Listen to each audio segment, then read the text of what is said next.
आणि म्हणून democratic principal ज्यावेळेस आपण बघतो तर हे जर आपण बघितलं तर as a citizen, as a young, म्हणजे मग तुम्ही आमचं काय contribution as a young engineers, tomorrow, आज उद्या 1-2 वर्षांनी तुम्ही इंजिनियर होणार आहात, समाजामध्ये काहीतरी तुम्ही कॉन्ट्रीब्यूट करणार आहात, पोटापाण्याचे पैसे कमवणार, कोणाला गाडी पाहिजे गाडी कमवणार, कोणी सिव्हिल सर्व्हिसेस आहे, पब्लिक, आय अंडरस्टँड फुल्ली.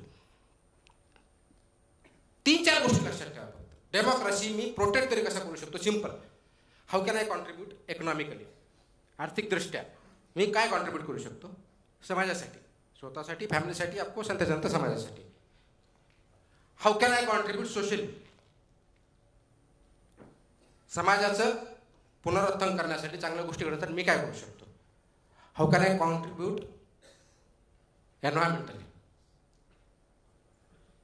आणि how can I contribute in good governance? हे 3-4 प्रश्न जरी विचारलं, right from your home, your society, to city, to state, to nation, आणि त्या दृष्टीने आपण काय सुरुवात केली तर आपल्याला कळेल येस, कॉन्ट्रीब्युशन, इकॉनॉमिक कॉन्ट्रीब्युशन म्हणजे काय.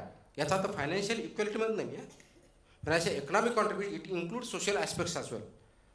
फायनान्शियल इकॉनॉमिक्सला बेसिकली तो फरक असतो.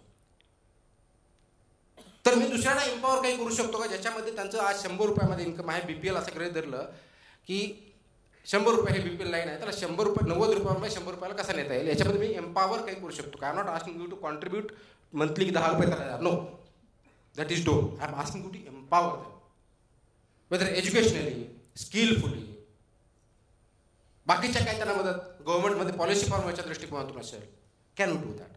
सोशली, समाजाचे जे काही इश्यूज आहेत ते can we address that to different platforms.